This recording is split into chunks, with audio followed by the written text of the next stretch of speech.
This is my community. My neighbours, we're first home buyers, young families, pensioners, blue-collar workers, and we live in what is now known as the Maruka War Workers Estate. The estate was designed during World War II as temporary accommodation for workers in the nearby munitions factories. Temporary accommodation that was designed to be demolished at the end of the war. However, during the war, Brisbane falls into a pretty dire housing crisis. So the state government, they proposed that these 200 homes be made permanent. Despite the severity of the housing crisis, the Lord Mayor at the time, Sir John Chandler, he knows these homes are meant to be temporary. He thinks this is a bad idea and opposes it. He calls the homes dog boxes, the project will be a virtual slum, and overall the concept a disgrace for the government. Regardless, the state government, they push on, and 200 of these homes are built. It's now the 1980s, and Brisbane's growing. Older homes are being demolished to make way for new homes, but Brisbane's concerned that it's starting to lose its character. So the Brisbane City Council, they introduced in 1987 the city's first character protection laws. Now what this does is it stops old homes from being demolished, and if you want to renovate, you have to get council approval. So we get a letter in the mail. It's 2022, 35 years later, 181 of these homes are still standing, and the council are looking to increase our homes from character to heritage listing. Heritage is the highest possible restriction you can put on a property. You can't touch the inside or outside of your home without strict approval. You can't fix a broken roof tile. You can't install a ceiling fan. You can't even paint your home without costly and onerous approvals.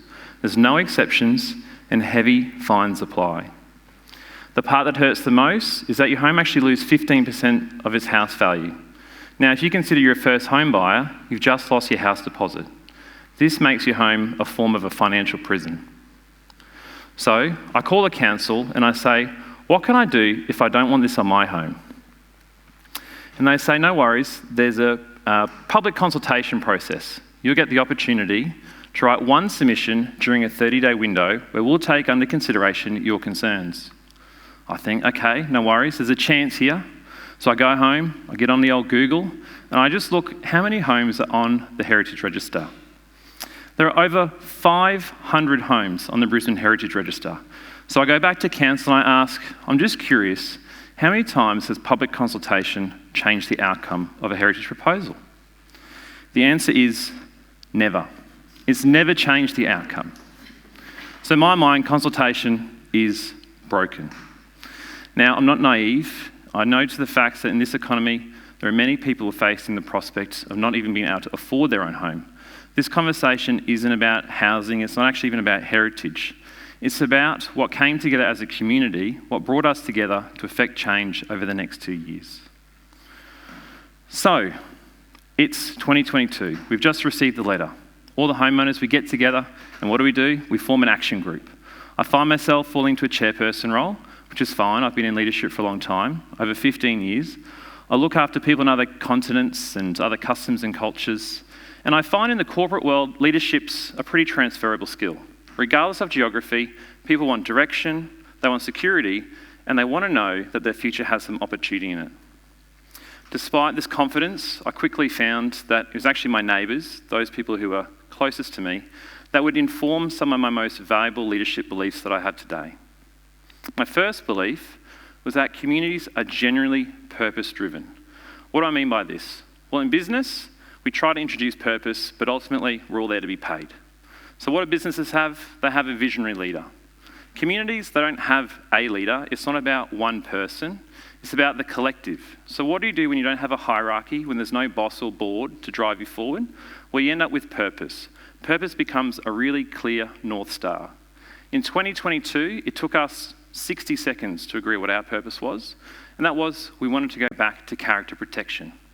This would become our key message. It would be on fence signs and newspaper articles. Whenever anyone spoke to us, it was that we spoke to. When we had really tough decisions to be made, this is our North Star. Purpose was our really clear North Star. My second belief about community is that it's generally a democracy. Anyone who works in a corporate business knows there's no democracy. That really strong visionary leader, they're effective because they have a clear path and the rest of the business falls into line behind them. So, how does this translate to community and leadership? For me, this was very much a humbling experience. For me, I see myself as a leader who jumps in, takes actions, gets things done. But at this point in time, there had been a 0% success rate of public consultation actually working. And unlike the workplace, I couldn't escape these people. They were my neighbours. I see them every day when I walk the dog, at the shops. They walk past my home. If this went wrong, would they hold me accountable in some way? It's absolutely this fear that meant for the first couple of months, I didn't really have a loud voice. What I did instead was invite as many other experts along as I could. We started with real estate agents. We had architects, town planners. We got our local councillor along. Our state member, he became a bit of a regular. And it didn't take too long until we started to realise that this community was actually driving itself forward. We were hearing from these experts, what would they do if they were in our shoes? We'd quickly discuss it as a community. We'd take action and we would drive the community forward. And those people who didn't agree with what we were doing, they were still on board because they could see the momentum. We had genuinely democratised our community. The role of the chair wasn't to be that visionary leader at the front. It was actually very different. It was about making sure that everyone else was heard and that their voices were genuinely heard. So we have this clear purpose. We have this democratic engine. It's driving us forward. What do we do when we start to find out how expensive taking on council through the traditional legal system is going to be?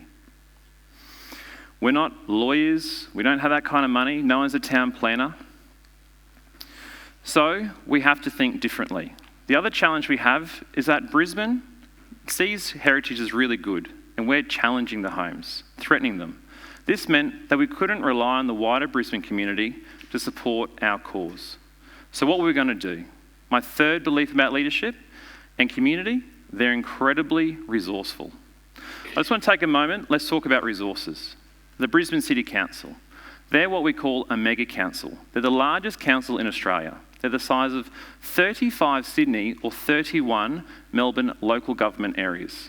In 2022, they generate $3 billion worth of revenue. They have a dedicated heritage team and a pretty significant media budget. They get to write the rules, and with their money bags, they get to enforce them. In contrast, my elderly neighbour across the road, she watches TV at night in the dark to save money on her electricity bill. So we had to be resourceful. Now, there's no better place to start than remembering the whole is greater than the sum of its parts. Our challenge was how do we bring these everyday Aussies together to create the best possible outcome? So we started by just sharing our skills. Our contacts, who are often just our friends or family, if nothing else, our willingness to share time. It didn't matter who you were, it turns out you absolutely had something to offer. Quickly, opportunities emerged. We had those fence signs being created. We were on the radio sharing our story with Brisbane. We even started a petition. There was this enormous flurry of energy, not because we were winning, not because we had any meaningful interactions with council yet, but as a community, we were achieving things that as individuals, we couldn't hope to have achieved. But as a group, was coming really, really easily. It wasn't all unicorns and rainbows. Those unicorns get me every time. It wasn't all unicorns and rainbows. Breakthroughs, they turned out to be dead ends. We really struggled. We really couldn't get time with council, no matter how hard we tried. But in August 2023, an opportunity presented itself. National coverage on the primetime opening spot of A Current Affair. 6 glorious minutes of sharing our story with Australia. And you wouldn't believe it, guess who called back? The council. The very next week, we had that meeting we were looking for, and we shared our story with council, what was the emotional, financial impacts it was having. And the part that we really found quite confronting is that these considerations, the impacts on the residents and the homeowners, they're not actually part of the heritage listing process. So, somewhat deflated, but we pushed forward and we kept pushing and pushing and pushing. And in August 2023, we had a breakthrough. The Brisbane City Council, they've just said that if half of the affected residents don't support the change, then the whole community will go back to character.